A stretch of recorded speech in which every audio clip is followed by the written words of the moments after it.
Hi everyone, this is our channel, Around My Story. Please like, share and subscribe. One nice thing about success is seeing all your friends and family being so proud of you and your accomplishments. This mutual respect and appreciation is what real friendship is all about.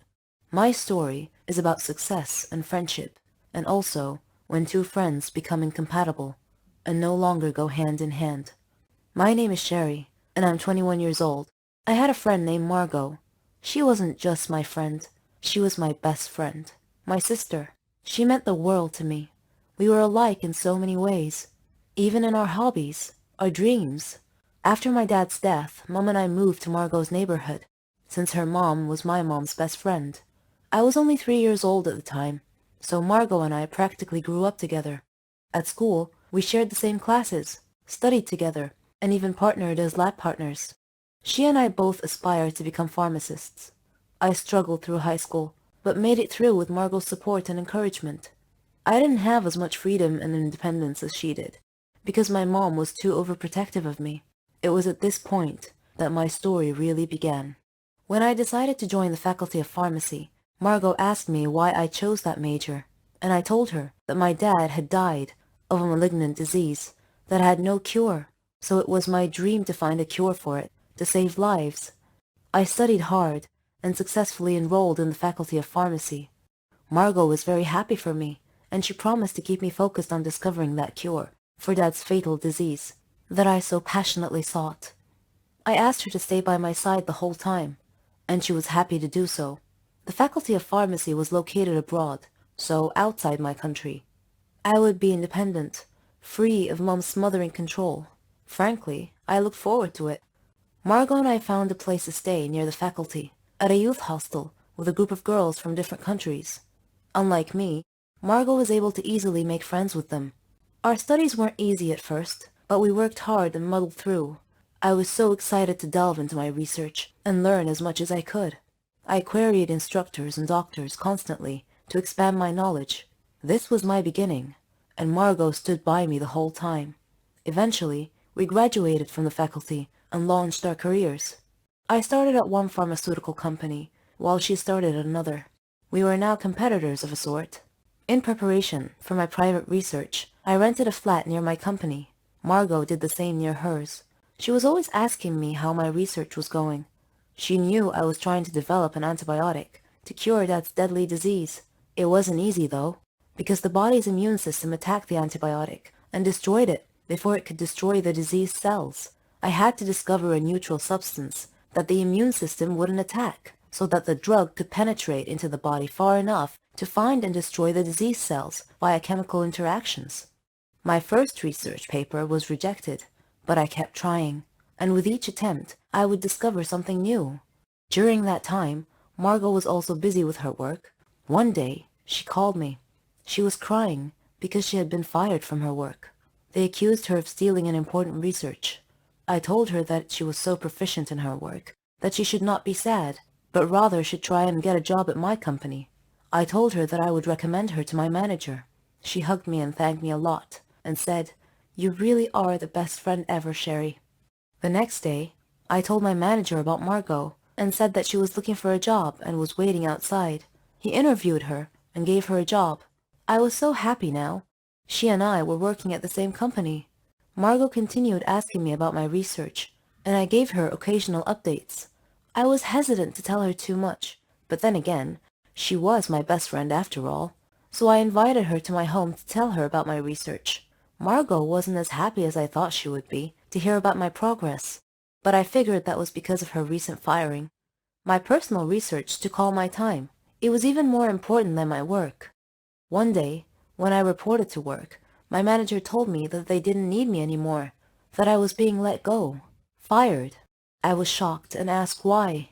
He said that I was spending too much time at home doing my private research and too little time at work. He told me he had had several letters delivered to my home instructing me to come back to work, and that I hadn't answered him, and that I had failed to come back to work.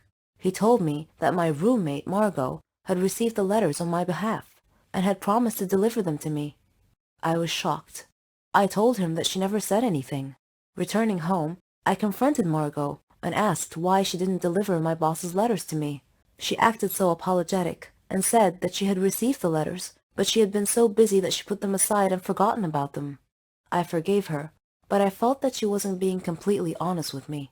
I brushed it off and told her that being fired would simply free up my time so I could spend more time on my private research. Days later, Margot called me and asked me to come celebrate with her. When I asked her what the occasion was, she said that she had gotten a promotion and taken my place at work, my former job. I was happy for her, but at the same time, I felt that there was something wrong with these circumstances, and that feeling seemed to be growing. Time passed, and my experiments finally met with success. I had succeeded in finding the drug that could destroy the diseased cells. I was over the moon. Dad would have been so proud of me. I called Margot and told her about my discovery, and she said, "Oh, Sherry, you did it! You discovered the cure!" I told her that I planned to present my research to another pharmaceutical company soon, one that was better than my previous one, the one that had fired me. She acted happy for me, but had a strange look on her face. Then I felt sleepy, and I said good night. She said she would be staying up for a while, so I just went to sleep. When I woke up the next morning, I found my research area in shambles, and my research data was missing. I woke Margot up and told her that someone had stolen my research last night. She said that's not possible. Who else knew about your research besides you and me? And I said, maybe it was my former manager. Maybe he had somehow guessed that I had made a breakthrough. I don't know. I called the police and reported the break-in and theft of my research data, but they couldn't find any evidence as to who the culprit might be. I returned to my home country disappointed and dejected. I got another job at a company near my house. Many months had passed.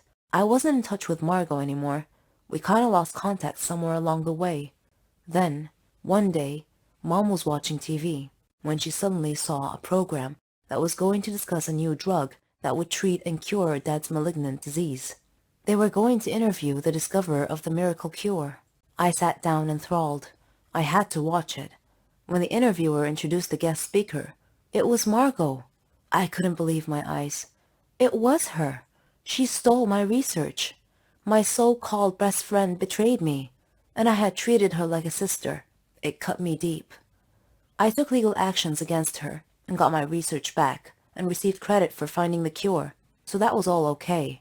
But the one thing that could never be fixed, for which there was no cure, was the former relationship between us. She had stabbed me in the back and destroyed my faith in humanity, and I don't think I could ever find a cure for that. Hello, my name is Andrew and I'm 17 years old. Playing tennis has been my great passion since I was a kid. Focus, stamina, and fast reaction times are key requirements of this game. I began playing tennis in primary school, and on my way to the top, I have faced some strong players, some of whom were older than me, but I beat them nevertheless. As I grew up and became more proficient, my ambition grew stronger too. My desired dream was to win the Grand Slam Championship and revel in the applause and cheering. I entered the national championship and reached the final match, which was to be played against a strong player. If he were to win the match, his next step would be the Olympics, so I intended to beat him at any cost. The problem was that he was more skilled than me. Fortunately, I believe that the end justifies the means, so I made a deal with one of his training crew members to put an anesthetic in his water bottle. As they say, money talks and makes all things possible. I'm not evil, I'm just pursuing my dreams by the most direct route possible. In the first half of the match, his powerful smashes allowed him to dominate the game. It was a pretty one-sided match. During the break, however, he drank some of the drugged water and suddenly felt very fatigued. The referee noticed his fatigue and asked him if he wanted to forfeit the game, but he refused. Needless to say, I dominated the second half of the match and won rather easily, to everyone's amazement. I was later nominated for the world title. I won many easy matches in the beginning, but in the semifinals, I was matched with a player who was even stronger than the one I had beaten in the national championship. Once again, I put my devious scheme in motion and bribed one of his crew members with a hefty sum of money. Once again, I was the disadvantaged player in the first half of the match. Then during the break, my opponent drank the drugged water from his bottle. As expected, I dominated the second half of the match. Just as I had taken the lead in the match, the referee stopped the game and directed 2 security guards to arrest me. Some security cameras had recorded the bribed individual drugging my rival's water bottle. The authorities had confronted my partner in crime, and he had confessed and turned me in. Consequently, I was disqualified from the match. As they say in sports, you win some, you lose some. One of the best feelings in the world for any woman is being a mother. To have someone love you for who you are, for just being you, and expect nothing in return. You're the heroine of their story. You become everything they ever dreamed, and you'd give anything to see a smile on their face. I'm proud to say that I'm a mother to 50 kids. I know, that's a lot, but let me tell you the story. I'm Susan, 20 years old. I come from a very rich family. My dad's Stefan Heiss, a very famous businessman. Yes, the owner of Heiss Cars Industry. My mom's Elena. She comes from a very rich family in Sweden. She married my dad and they built their life from scratch. I loved kids, ever since I was a kid. Sometimes I feel like they're walking cotton candy. Their laughs, their mischief. All the kids in our family loved me, and I loved them. Even my aunt said that I'd make a great mother someday. So did Henry. Henry was my childhood friend. We grew up together. We had the same interests, same hobbies. We even thought alike. We got married and started our life together. We were young, but our dreams were big. I was thrilled when I found out that I was pregnant, and Henry was so happy he couldn't believe it. He did everything he could to help me relax. He couldn't wait to be a father, but destiny had something else in store for us. We had just arrived from Sweden. Henry had a problem at work. He was talking on the phone while driving at high speed on a dangerous road. I tried to tell him to watch the road, but it was too late. A truck came out of nowhere and pushed our car off the side. We fell into the lake, and we were unconscious. When I woke up, I found my mother and Henry's mother both looking at me, trying their best not to cry, and I soon found out why. In order to save my life, they put me through an operation. Not only have I lost my child, but I won't be able to have one ever again. Henry was also bruised, but my wounds ran way deeper. That was it, and I could never forgive him. If it weren't for him, none of this would have happened, I thought. None of it. I got a divorce later, after Henry tried over and over and over to fix the situation, to apologize, to ask for a second chance, but all I saw were empty words.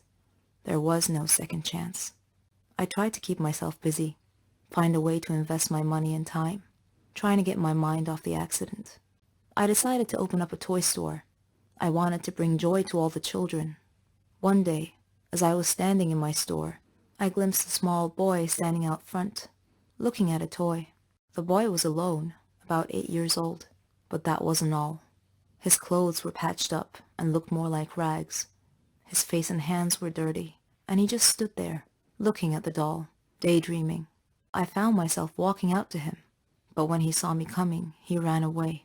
A few days passed, and that boy's gaze was all I thought of. Then, one day, I found him outside the store again, looking at a different toy. I moved towards him slowly this time, till I was right beside him. Then I said, "Do you like it?"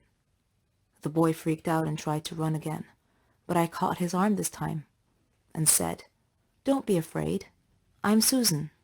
The boy looked at me, terrified, and I smiled. He started to relax. He told me his name was Billy, and that he was 7, and that he lives nearby. When I asked him about his parents, he said he never knew them, that he lived with Uncle Max. I asked him who Uncle Max was, but he cast his eyes down and was nervous all of a sudden. He looked a bit scared. I got curious, so I took him home with me, let him shower, and prepared a hot meal. I told him that I'd take him home after he'd eaten. I asked him about where he lived. He was quiet for a second. Then he said he had to go, that his brothers and sisters were waiting for him. I asked him how many he had. "Around 50, he said. I was shocked. He told me that they all lived in a big room with Uncle Max. But how is this Uncle Max able to look after you all? I asked curiously. But he got nervous again, and he insisted that he must leave, so I decided to take him there. Maybe it'll help clear some of the mystery, I thought. I drove, and Billy was guiding the way, until we got there. The place was a bit far from all the other houses. It looked more like a dump, with some sort of shack built on it. A man was standing in front of the door, holding a kid by the arm and beating him senseless. The boy was younger than Billy, and Billy was shaking next to me, mumbling to himself, "He's gonna hit me too. I'm so late." Then he turned to me and said, "Bye, Susan. You have to leave now, quickly." And then he ran towards the shack.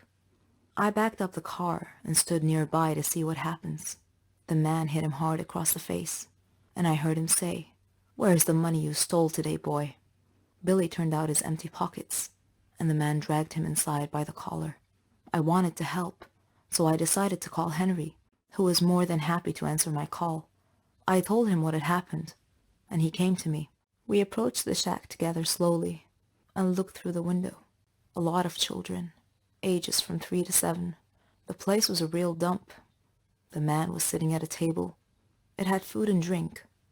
Billy was dragging a heavy sack on the floor, and another kid was carrying a cup to bring to the man, who snatched it out of the boy's hand.